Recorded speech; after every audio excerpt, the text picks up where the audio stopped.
وجہ تخلیق کائنات سرور کونین احمد مصطفیٰ محمد مصطفیٰ صلی اللہ علیہ وآلہ وسلم کی ذات اور کی یاد. یقیناً سب سے پہلے شکریہ میرے بہت ہی پیارے دوست رضوان پاشا کا کہ انہوں نے اس محفل کا انعقاد کیا. اور رضوان پاشا ہماری بھابھی دونوں بیٹیاں انہوں نے آج کی اس محفل کا انعقاد کیا. ان کا بہت بہت شکریہ. پھر آپ تمام کا بہت شکریہ کہ آپ نے وقت نکالا اور آج اس محفل میں ہمارے ساتھ شریک ہوئے. جنوری میں میں عمرہ کرنے گیا تھا. جب ہم عمرہ کرنے وہاں گئے تو ہم نیچرلی مدینہ اور مکہ دونوں جگہ گئے.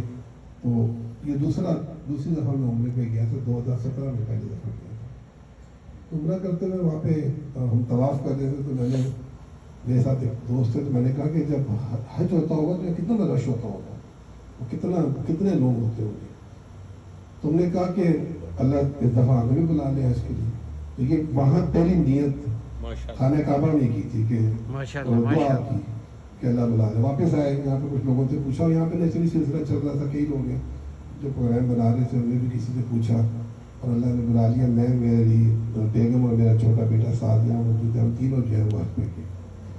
میں یہ سمجھتا ہوں کہ حج بلاوا ہے. ہم سب یہ بچپن سے سنتے آ رہے ہیں.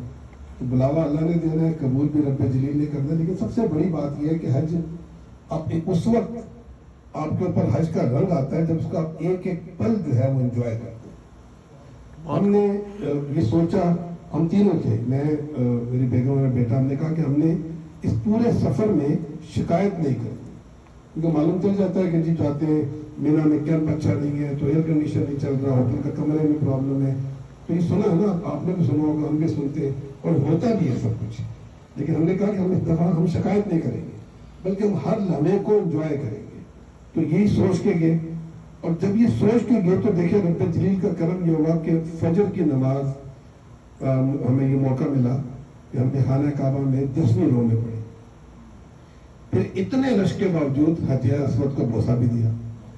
تو یہ سب کچھ اس لیے تھا کہ جب آپ سوچتے چلے جائیں, پازیٹیو ہوتے چلے جائیں, تو اللہ آپ کے لیے راستے ٹھیک کرنا شروع کرتا ہے. جس کسی نے مجھے دعا کے لیے کہا, اور ہم سب کرتے ہیں, کبھی مجھے کہہ جی میں جا رہا ہوں, ہم پہلا سوال یار ہمارے لیے دعا کرنا. تو یہ میں بھی یہ کہہ دیتا تھا, جو مجھ سے کہتا تھا کہ یار شیخ صاحب جا رہے ہیں دعا کرنا. پھر میں نے ایک لسٹ بنانا شروع کی. میں نے اپنے فون میں ایک لسٹ بنائی. تو جہاں جہاں مجھے موقع ملا, میں خانہ کعبہ میں بیٹھا تو میں نے پھر تمام دوستوں کی, اور کسی نے دعا میں کوئی خاص چیز بولی تھی تو وہ میں نے ویسے ہی دعا کی. جب میں مسجد نبوی میں گیا, کیونکہ بہت ٹائم تھا, ہم نے ایکسٹرا ٹائم لیا تھا, مسجد نبوی میں گیا تو وہاں پر بھی یہ کیا کہ وہ امانتیں تھیں تو میں نے وہاں بھی پہنچا دی. مزدلفہ میں تھے, منی میں تھے, یا عرفات کے میدان میں تھے, ہر جگہ ہر ایک کی دعا کو رب جلیل تک پہنچانے کی کوشش کی.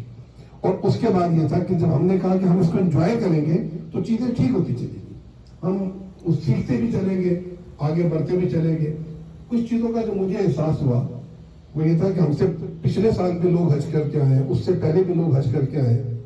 لیکن جب ہم ان سے پوچھتے تھے کہ وہاں کیا ہوا, کیسا تھا, کیا کرنا تھا, تو بہت کم لوگ آپ کو انفارمیشن دے رہے ہوتے. اب مجھے نہیں معلوم, یا ہمیں یاد نہیں رہتا یا وقت کی کمی ہے, ہم اتنے مصروف ہو چکے ہیں کہ ہمارے پاس ٹائم نہیں ہے.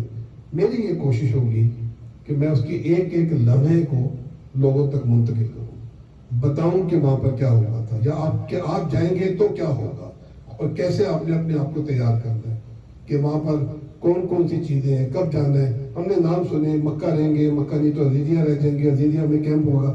میں پوچھتا رہا لوگوں سے عزیزیہ کیا ہوتا ہے بھائی, مکہ میں کیا ہوگا, کیا میں واپس آ سکتا ہوں. میں کوئی مجھے پراپر آنسر وہ بھی نہیں, اس نے بھی نہیں دیا جس کے میں ساتھ گیا تھا, کیونکہ وہ جلدی ہے یار کو میں بتانا پڑے گا, بیٹھنا پڑے گا. لیکن ہم کوشش یہ کریں گے, انشاءاللہ ہم کریں گے کہ ہم بتائیں گے کہ آپ نے جب جانا ہے تو کیا کیا چیزیں ہو سکتی ہیں. لیکن ایک یہ بات ہے کہ کہا مختلف نمبر آئے, وہ کہا گیا کہ تقریباً 20 لاکھ لوگ تھے. پھر ایک نمبر آیا کہ 3.5 ملین 35 لاکھ لوگ تھے. جتنے بھی لوگ تھے وہ سب اسی لیے آئے ہوئے تھے کہ اللہ تعالیٰ نے ان کو بلا لیا تھا. آپ نے یہ سنا کہ وہاں پر اموات ہوئی, بالکل ہوئی, لیکن جب 52 ڈگری سیلسیس میں جس دن ہم پہلے دن جب رات پہنچے تھے کنکریاں مارنے کے لیے, فیل لائک 58 تھا.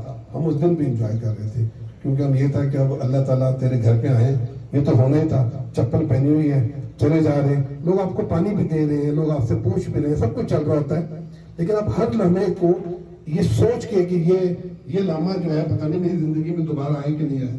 ہم باقی تو ہر چیز جو یہاں پہ کام کر رہے ہوتے ہیں وہ روز ہو جائے گا، آج ہم کل جو کام آج کر رہے ہیں وہ کل بھی کریں، لیکن کیا مجھے دوبارہ اللہ تعالیٰ اس میں شامل کرے گا جو حجیوں کی لسٹ ہے؟ شاید نہ کرے. یہ سوچ کے کہ پتہ نہیں یہ لمحہ دوبارہ آتا کہ نہیں، پتہ نہیں کہ میں مزدلفہ کی ان گلیوں میں دوبارہ پہنچوں گا کہ نہیں، مجھے نہیں پتا میں دوبارہ یہ کنکریاں چنوں گا کہ نہیں. یہ سوچ کے جب آپ چل رہے ہوتے ہیں تو چیزیں سہل ہونا شروع ہو جاتی ہیں، اور اتنی سہل ہو جاتی ہے کہ وہ آپ کو اس کا اپنا ہی مزہ آتا ہے. ہم وہاں سے آئے ہوئے کچھ اور 3 ہفتے ہونے کو 2 ہفتے ہو گئے، اور میں یہ سمجھتا ہوں اس کے آنے کے بعد بھی ہم اس دن کو ہر روز انجوائے کرتے ہیں کہ اللہ تعالیٰ نے ہمیں بلایا. دعا یہی ہوگی. ایک دفعہ پھر بہت بہت شکریہ رضوان پاشا میری بھابھی اور دونوں بیٹیوں کا کہ انہوں نے یہ پروگرام ہمارے لیے بنایا. دعا یہ ہے کہ جو میرے دوست جا چکے ہیں اور جو نہیں گئے، اللہ تعالیٰ سب کو دوبارہ بلائے آمین. اور ہماری جو نیک اور جائز مرادیں اور دعائیں ہیں اللہ انہیں قبول کرے.